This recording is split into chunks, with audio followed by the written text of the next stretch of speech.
How do I tell my best friend, both F20s, that I want to stop exchanging Christmas presents? Throwaway account. Too long didn't read. At end. My best friend is a really great gift giver. I know that she plans gifts really far in advance and always dedicates so much time and thought into them, and I am so grateful for every gift I have ever received because I know how special they are. She'll often take something small I said from years back and make a really meaningful thing out it, and I know she enjoys gift giving and it is clearly one of primary ways she communicates her love for me and others. I just can't keep up. I've never been a really good gift giver. I often really struggle with forming ideas for upcoming celebrations, and until I'm really under the pump, I come up empty-handed until I find something just alright or I repeat a similar shtick of reasons why I value you presents. This just means that I feel so much stress every time I have to celebrate her birthday and Christmas, especially because I would have received something completely out of this world. I really just feel like my gifts pale in comparison. It's getting to this stage where we've been exchanging presents for 8 years and I'm honestly just starting to feel like I'm running out of steam to keep up and continue thinking of other ideas. It is also hard because I'm neither here nor there when it comes to receiving gifts. I can recognize the hard work and love,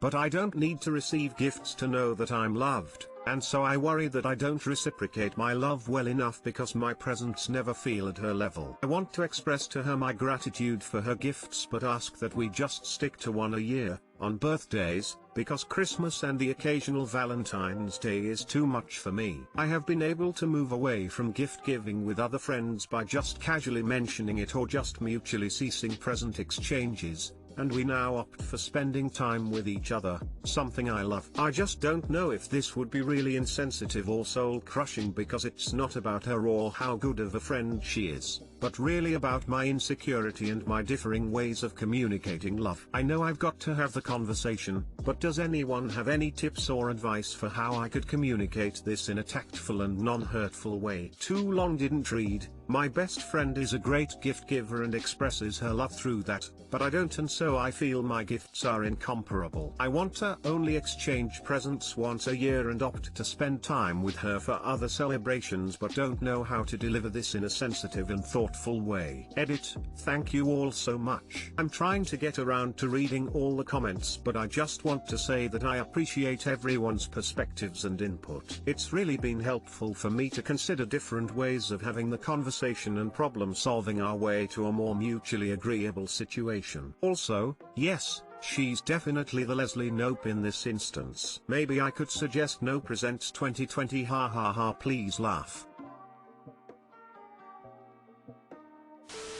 I don't know if you've ever heard of love languages, but giving/receiving gifts is a love language. Like you said, it's the way your friend communicates her love for others and it's very likely that receiving thoughtful gifts from others is meaningful to her. I am definitely one of those people like your friend. Think you should be careful to explain how you feel really to your friend, because if you don't it could really hurt her feelings. I'm not blaming you in any way because I understand that gift giving just isn't your thing. But for people with this love language, a disinterest in gifts and low effort gifts can be interpreted as a lack of love/interest itself.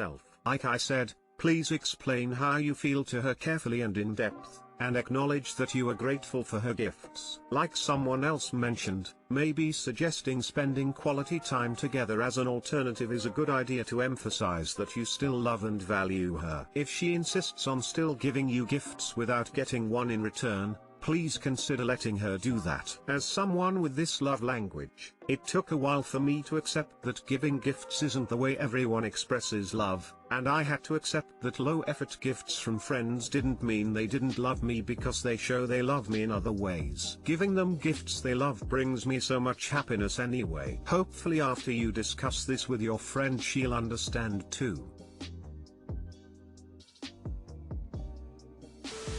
This is literally the plot of a Parks and Rec episode. Leslie is super thoughtful and over the top and Ben and Anne can't keep up. Season 5 episode 19. Watch it for some good ideas on how to navigate your situation. I read this post and thought, is this being written by Anne, the boat today I fucked up tropical fish? Personally I sound like your friend. I love giving people gifts and it brings me so much joy than actually receiving a gift. Not to say I don't appreciate presents, because I do very much, no matter how pale they seem in comparison. Giving a gift means more to me than just spending money on someone I love, and if my friends felt they couldn't keep up, I would want them to talk to me about it, but please keep in mind that she may enjoy the act of gift giving and not be bothered by the kinds of gifts you get her, as at the end of the day you have thought about her. It makes me happy just to know someone has thought about me rather than what the gift actually is. I honestly wouldn't think too hard into it about not getting her gifts of the same level, as we are all different. She probably loves you just for thinking about her and getting her something. It would definitely upset me if my friends didn't want to accept anything from me in terms of gifts, as it really is the way I process my affection and love for people. Hope it works out for you, but communication is key with keeping a good friendship alive. X.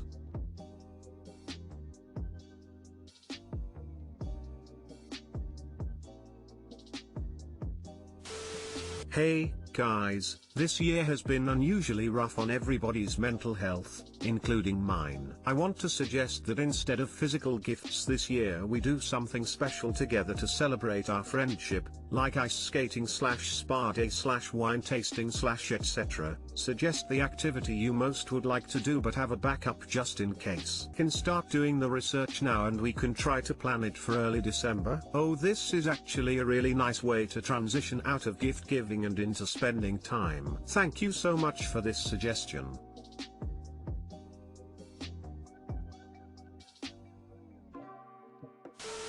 I would not feel obligated to give something in return, or you could even stick to something very easy like a gift certificate to a place she loves. Unless she has said something about your gifts not being up to scratch. Doesn't sound like she has. I don't think she's looking for you to live up to her level of giving. People who put a lot of thoughts into gifts like the giving. I have several friends I gift to who don't give in return, and it has never occurred to me to be bothered by it because I don't consider that the point of gift giving. I would just talk to her about it. Be honest that you feel your gift giving is inadequate compared to hers, and you love and appreciate how much effort she puts in. But that gift giving is not your thing. She will probably tell you that she loves giving gifts and you equally reciprocating is not important to her. One thing I want to mention: I don't think you're an asshole for feeling this way, but in a sort of backwards way. If this is what she's good at and how she shows affection, it's a little selfish to ask her to stop because you feel you can't reciprocate. Everyone shows love differently. Of course, if her gifts make you uncomfortable,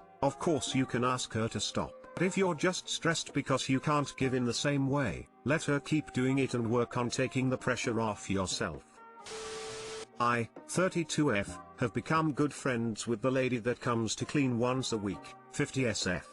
I now don't need her services, but I don't want to offend her. The lady used to come once a fortnight, now once a week, and does 3 hours of cleaning. We have a good chin wag with the coffee before she started, and I then get back to my own work of being as arm to a very difficult baby. Baby is now 2.5 and has started nursery. The day is now my own. I now have the free time to do the cleaning she did myself. To complicate matters a bit, the standard of her cleaning has decreased of late, which has been annoying, but I don't like to tell her how to do her job because we're friends. If she were a stranger, then I'd find it all easier. What's the best way to fire a friend? There's no contract in place about any kind of notice period, but I'm thinking of paying her 2 weeks worth of pay as a gesture of goodwill. Is it too insensitive to fire her over text? That's how we communicate if it's not in person. I don't think I've ever phoned her. Should I see her in person? The advice is very welcome. TL Doctor, how do I fire my cleaner who I'm also friends with? Edit.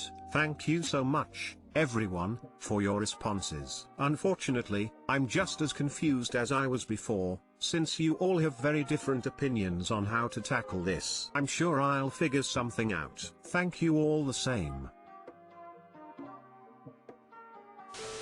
It suggests saying that due to the change in your daily routine, little one in nursery, you're able to handle a lot more housework than when you first hired your friend. You no longer require her services, but you'd love to continue the standing coffee dates. Maybe offer a name of a new client referral, check in with that possible client prior to reaching out, maybe to fill the time she used to spend at your house. and or offer the 2 weeks pay as appreciation for all the time she spent helping make your house a home or something like that. Emo, highlighting your appreciation is always a good move in almost any situation so that it's clear it's not a you're the problem thing, if that makes sense. And ensuring that you tell her you intend to stay friends and that this wasn't only a working relationship may sit well with her too. I think a text or call or even over coffee with her next visit may work, whatever feels more natural for your relationship. Good luck, Op.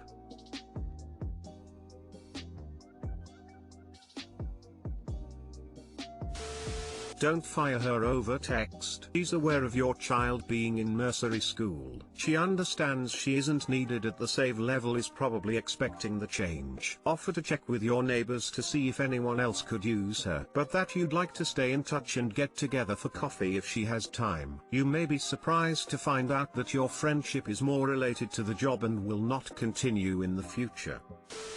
Book one more clean and tell her it's your last. Baby is going to nursery now, so it's not in the budget. Ask where you can give her a glowing review and wish her the best. It's business, smiled diplomatic and kind but no guilt. I wouldn't go with the budget lie. You don't want her to offer a lower fee, or ask about it, or see that you've bought something new and fancy and know you're lying. Why not just be honest and straightforward? Just be upfront. She has had clients come and go before you. Your kid is now in school and you can do the cleaning yourself. She runs a business, it's okay. Have her come for one last cleaning and chat.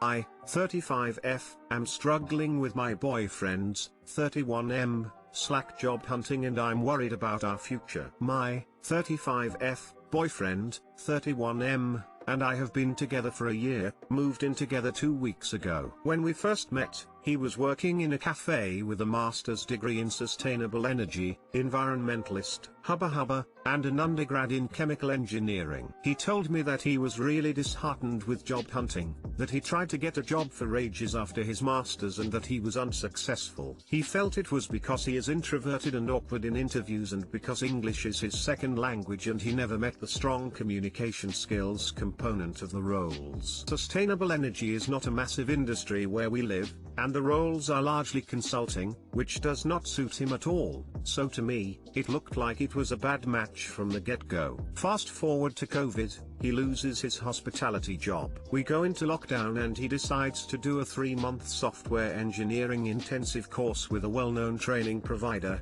who has a reputation of getting virtually all of their grads to work. He loves it, he does well, and he finished in early August. He was paired up with a job coach who helped him with his CV/resume and LinkedIn profile, and even got connected with the industry. His homework was, apply to 10 jobs a week. 2 weeks in he hadn't done almost anything, saying he was paralyzed by his lack of confidence and bad experience in the past. He had saved jobs, many of which did not match, different cities, mid-senior level roles, which baffled me. At least he hadn't wasted time applying to any. I sat with him, reviewed and improved his profile. I actually love this stuff, and helped him apply to 8 jobs in the one day. I gave him cover letter templates and the lot, some clear guidance on how to keep on track. I also recommended he speak to a psych about his anxiety and discuss medication options with his doctor if he's struggling this much. Tough times. He did both, which I'm proud of him for, and I left him to it. A month later he's really down, telling me his peers are getting jobs and he is not. I ask him how many roles he has applied for, and he tells me 4 in 4 weeks. I dish out some tough love and tell him people don't give away jobs, you have to hustle, and 4 is not 40,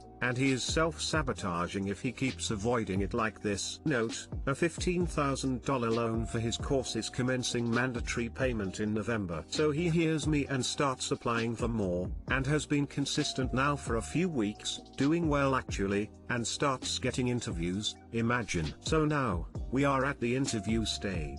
I've heard him, thanks COVID working from home, and I know there are areas he has to work on. I have hired dozens of people, so I have learned a lot. I make suggestions to him on preparing tactics, and literally every time, and I mean every time, he just crumbles and says he hates it and it's too much and I am stressing him out. Or he goes silent. I managed to sit with him and help him write down common questions and answers for a graduate developer, which seemed to be more painful to him than a lobotomy. This week, he had an interview on Wednesday afternoon and he confides in me Tuesday night that he's feeling really anxious about it and that he just wants a job already and he's afraid he will never get one.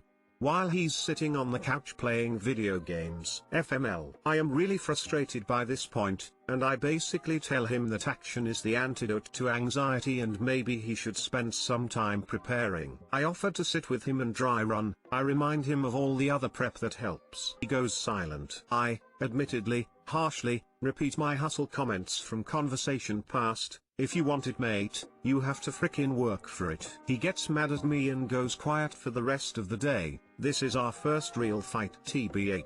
At the end of the day, he tells me what he needed at that moment was reassurance and comfort, not criticism. He tells me he's not like me and my friends with practicing in front of the mirror etc. I apologize and say I'll work harder to be supportive in the way he needs. He gives me an overview of the interview, says it went well, summarizes what he said, and there was one thing that he said which was not a good answer and it killed me to hear it. If I was on a panel and someone said it, there is no way I'd hire them. I'm stumped people, and I need some guidance. Do I keep it up with the tough love, or let him learn it for himself? I'm afraid the latter is going to be a major challenge for our relationship, and what I haven't said in this post is that he's an amazingly loving, kind and wonderful person, and I really love him. We are a really good match in a lot of ways.